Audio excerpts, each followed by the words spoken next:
માતાના દૂધ બાદ જો સૌથી વધારે કોઈ હેલ્ધી વસ્તુ હોય તો એ ઈંડા છે. આમાં વિટામિન સી સિવાયના બધા જ મિનરલ્સ, પ્રોટીન અને વિટામિન્સ આવેલા હોય છે. તે અંગે જાણો. નમસ્તે, હું ડૉક્ટર રઈસ રાજપુરા. જો દુનિયાનું, વિશ્વનું અથવા તો પૃથ્વી પરનું સારામાં સારું જો બંડલ ઓફ ન્યુટ્રિશન હોય અથવા તો પેકેજ ઓફ ન્યુટ્રિશન એક હોય તો એ એક છે. ઈંડાના મુખ્યત્વે જે ભાગ છે એ બે ભાગ હોય છે.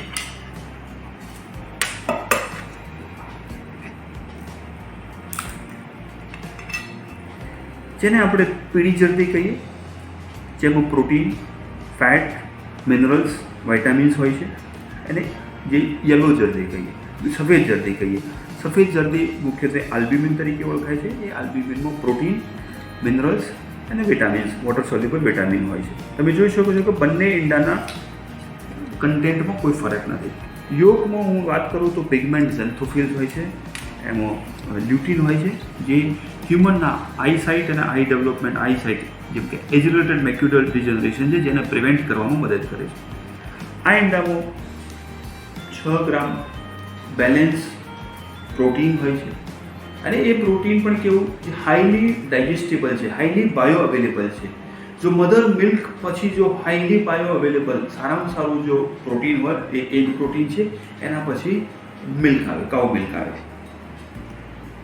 પ્રોટીનમાં પણ જેટલા પણ એમિનો એસિડ છે, જેમ લાઇસિન, મિથિયોનિન, થ્રેયોનિન, ટ્રિપ્ટોફેન, વેલિન અને જે 20 એમિનો એસિડ જે પ્રોફાઇલ જે હ્યુમનના ગ્રોથ માટે જરૂરી છે, બધા જ પ્રકારના એમિનો એસિડ ઈંડામાં અવેલેબલ.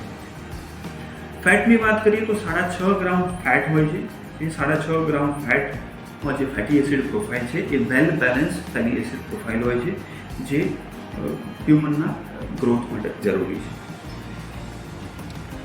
કોલેસ્ટ્રોલની વાત કરીએ તો એક ઈંડામાં 180 મિલીગ્રામ જેટલું કોલેસ્ટ્રોલ હોય છે, જે જરૂરિયાત જેટલું હોય છે.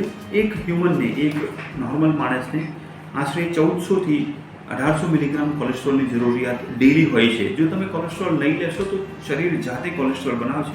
એટલે કોલેસ્ટ્રોલ હોય છે એ પણ હાર્ટ માટે હેલ્ધી કોલેસ્ટ્રોલ હોય છે, એ પણ જરૂરી ઇમ્પોર્ટન્ટ છે. આ ઈંડામાં ટોટલ વિટામિન છે, vitamin A, D3, vitamin E, બધા જ vitamin B1, B group, vitamin B1, B2, B6, B12 આ બધા જ વિટામિન્સ ઈંડામાં હોય છે. તો ઈંડું એ વિટામિનનો સારામાં સારો સોર્સ છે, ખાસ કરીને વિટામિન B12. વેજીટેરિયન્સમાં વિટામિન B12ની ખૂબ જ ઉણપ હોય છે. એક ઈંડું 50% વિટામિન B12ની રિક્વાયરમેન્ટ તમારી પૂરી કરે છે. આ સિવાય ઈંડામાં કોલિન પણ હોય છે, જે નર્વ ડેવલપમેન્ટ માટે બહુ જરૂરી છે. તો કોલિનનો પણ ઈંડું એક સારામાં સારો સોર્સ છે. ઈંડામાં વિટામિન સી નથી હોતું.